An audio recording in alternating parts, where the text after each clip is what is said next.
Hi, everyone. Hope this has been a good week for you. This will be a quick one today. I have been churning, moving every which direction today, so I'll try to honor my commitment to myself to post one of these each day, but today will be quick. So, next on our agenda was to talk about guiding principles and the impact of planning to culture. So, culture is an important thing. It's really the representation of our beliefs and our attitudes combined with our actions, right? So, as an organization, and of course, this applies to the broader context, culture is the set of beliefs we hold and then what we do about those beliefs. The aggregation of those things at a societal or a team or organizational level means, uh, in aggregate, which is complex, that's that group's culture. And so, organizationally speaking, it's culture is talked about a lot by leadership, but culture itself is not as imprecise or not as vague a reality as it frequently sounds like. It's really about the beliefs you hold and what you do with those beliefs, which means as a leader, as you're setting long-term plans, whatever the culture you want to exist while those long-term plans are happening. P.S. Long-term plans could be a business plan, right? So while we talked about the nature of an enduring plan or the context of an enduring plan. So if you are designing an organization and a plan that reflects that organization, or maybe something smaller or less enduring, a strategic plan for an organization, or a program or a product plan for a program or a product, thinking about culture is important for a couple of reasons. One, um, it does follow that culture impacts behavior. In fact, you could say it is behavior. It's behavior based on a set of beliefs. And so the idea would be if you want teams inside of the plan to operate in a healthy, constructive, and in a manner that is most likely to succeed, you want a good culture. You want an effective culture. You want one whose beliefs are shared by the majority of the people and whose actions therefore reflect that belief. So, what does that mean for long-term planning? Well, it means a couple things.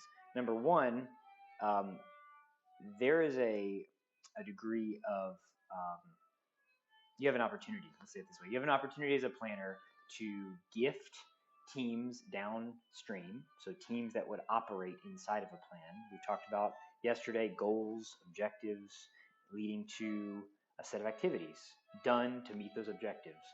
So one of the ways you can impact teams in a positive way is by creating buy-in. And what do I mean by that? I mean making it clear what you're asking them to do, objective wise, is helpful. That's what we talked about, smart objectives. Making them smart, specific, measurable, actionable, relevant, realistic rather, and time bound. You want to go to yesterday's episode and see that. But by doing that, you will make it clear, less ambiguous. They'll know what you're asking for. That's good. But secondly, you will allow them to participate in the process of working out some of the means to meet that objective. Now, that doesn't mean they don't need leadership. It doesn't mean that certain teams are well resourced enough to have people who know how to solve all problems, right? So that might be a part of even a plan. Is where are our resource gaps? In fact, we talked about an environmental scan a couple of episodes ago. One of the things you'll end up identifying during an environmental scan is current resource uh, capabilities.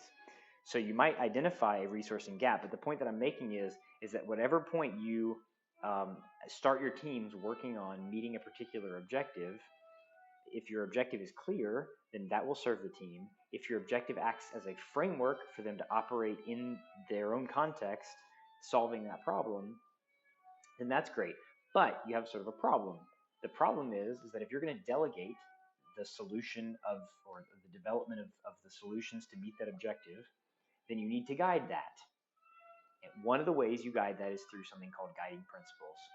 So we will probably dig into this in future episodes, but just realize that the structure of a guiding principle we'll dig into in future episodes. But realize that in the very least, some rules of engagement, rules of communications, roles are helpful.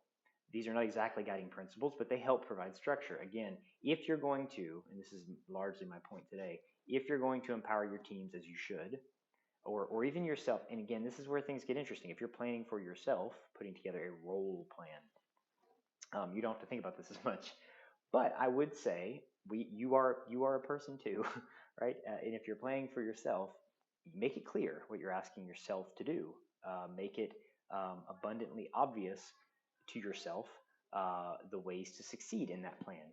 Make it abundantly obvious to yourself by developing potentially a set of guiding principles that are deeply held beliefs about why you're doing this. Now, some of that may come out in your mission, some of that may come out in your vision, but yeah, I mean, you need to map some of those more belief-oriented attributes of your mission and vision downstream into a set of guiding principles that will allow teams, as they or yourself, if you're planning for yourself, uh, to to um, to develop plans. And we're going to call these generically in this series, we'll call them execution plans. Execution plans to meet these objectives with those guiding principles in mind. Um, culture is framed, if culture is framed as deeply held beliefs and actions taken as a result of those beliefs, then guiding principles is your opportunity as a leader to help people understand what you want them to um, believe, or at least what you as a leader believe, and they have an opportunity to decide whether or not they'll believe it or not.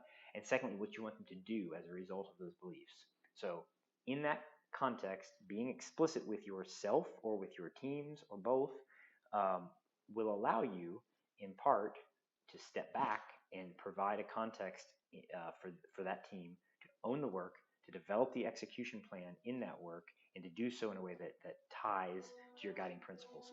So let's review the plan framework real quick, and that'll be it for this week. It's mission, vision, and environmental scan at some point in that process that gives you a picture of what you have, um, goals, objectives, and then finally and lastly, before we get into execution planning and execution management and governance and assessment and a few of the other things we talked about previously, um, is guiding principles so that you can encourage the right um, core beliefs and actions based on those beliefs. Again, the right culture. So thanks. Everybody have a wonderful weekend, and I'll see you on Monday.